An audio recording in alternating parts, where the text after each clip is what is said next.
Assalamualaikum warahmatullahi wabarakatuh. Dalam video ini kami akan membahas analisis etika terkait kasus penyalahgunaan data medis oleh Google DeepMind.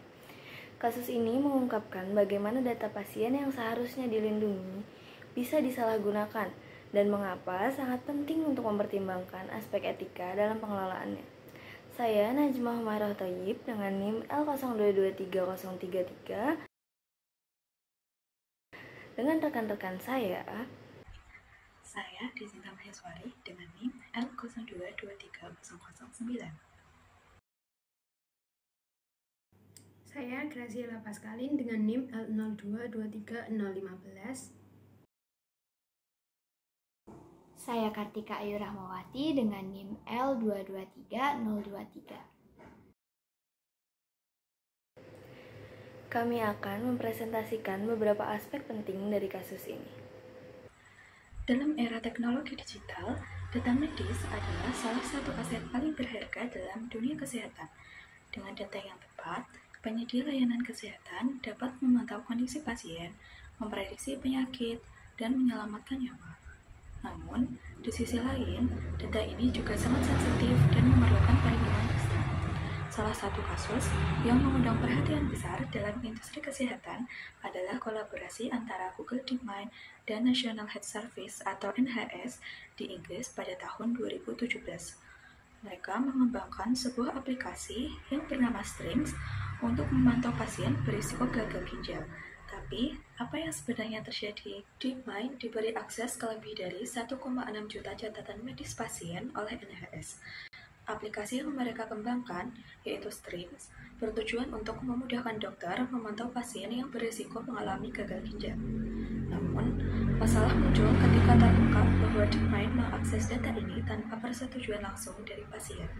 Kasus ini mulai terungkap pada tahun 2017. Pada saat itu, berbagai pihak mulai mempertanyakan kesesuaian akses data yang dimiliki oleh DeepMind dan apakah mereka telah mematuhi regulasi yang berlaku. Kolaborasi ini terjadi di Inggris dengan data medis pasien dari beberapa rumah sakit NHS di London. Kerjasama ini bertujuan untuk meningkatkan layanan kesehatan di wilayah tersebut. Tujuan awal di medan NHS adalah untuk membantu dokter mendeteksi lebih awal kondisi gagal ginjal akut, yaitu suatu penyakit yang membutuhkan penanganan cepat. Dengan akses data medis pasien, DeepMind berharap dapat mengembangkan aplikasi yang bisa memberi peringatan dini kepada dokter. Masalah utama muncul dari kurangnya transparansi dan izin. Penyelidikan oleh Information Commissioner Office atau ICO di Inggris menyatakan bahwa NHS melanggar Undang-Undang Perlindungan Data karena mereka memberikan data pasien kepada DeepMind tanpa persetujuan yang memadai.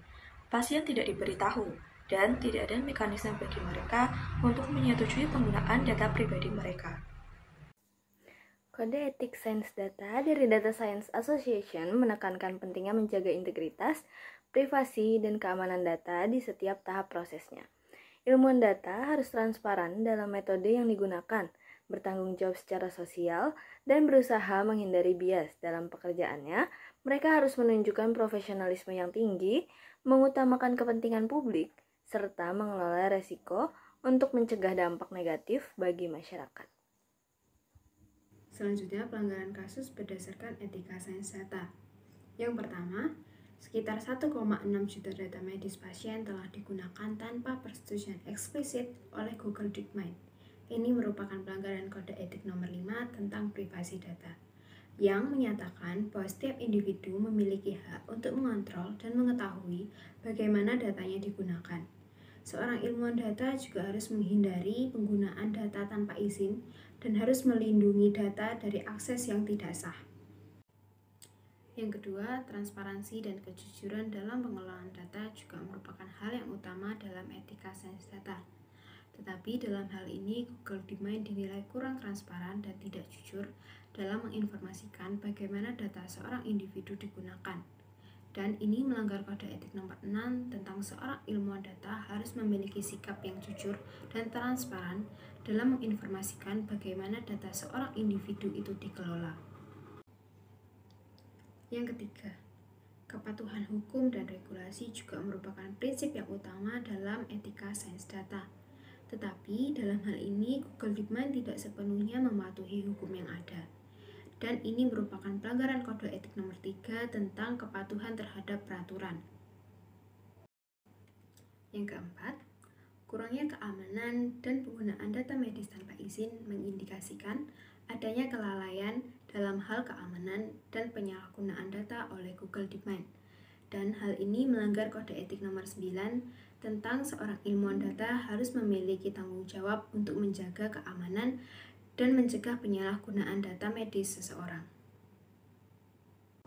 Solusi kasus berdasarkan Pancasila sebagai dasar etika. Yang pertama, menerapkan kebijakan yang menghormati hak privasi individu dengan meminta izin secara etis sebelum menggunakan data. Hal ini merupakan penerapan dari sila kedua, kemanusiaan yang adil dan beradab. Yang kedua, membangun kepercayaan antara masyarakat dan institusi kesehatan sehingga masyarakat merasa data mereka digunakan untuk kebaikan bersama. Hal ini merupakan penerapan dari sila ketiga, Persatuan Indonesia. Yang ketiga, pastikan akses dan perlindungan data bersifat adil untuk setiap individu, yaitu menjaga keadilan dalam hak dan privasi data. Hal ini merupakan penerapan dari sila kelima, keadilan sosial bagi seluruh rakyat Indonesia. Pendapat pribadi atau kesimpulan. Menurut kami, kasus ini menunjukkan betapa pentingnya menjaga kepercayaan masyarakat dalam pengelolaan data, terutama data kesehatan yang sangat sensitif.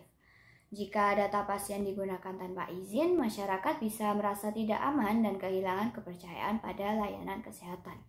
Oleh karena itu, penting bagi institusi atau perusahaan yang mengelola data untuk transparan dan meminta izin secara langsung dari pemilik data sejak awal. Langkah-langkah ini tidak hanya menjaga etika dan hak privasi, tetapi juga membantu membuat teknologi yang bermanfaat bagi semua orang secara adil dan bertanggung jawab. Terima kasih telah menyaksikan video kami mengenai analisis etika dalam kasus penyalahgunaan data medis oleh Google DeepMind. Kami berharap video ini memberikan pemahaman bahwa transparansi, persetujuan eksplisit, dan akuntabilitas harus menjadi prinsip utama dalam setiap penggunaan data. Kedepannya, penting bagi para profesional di bidang teknologi dan kesehatan untuk lebih berhati-hati dalam mengelola data pribadi agar tetap menjaga integritas dan etika dalam penelitian dan pengembangan. Semoga kita semua dapat lebih berhati-hati dan bertanggung jawab dalam menggunakan data untuk kebaikan bersama. Terima kasih atas perhatian Anda dan sampai jumpa di kesempatan berikutnya. Wassalamualaikum warahmatullahi wabarakatuh.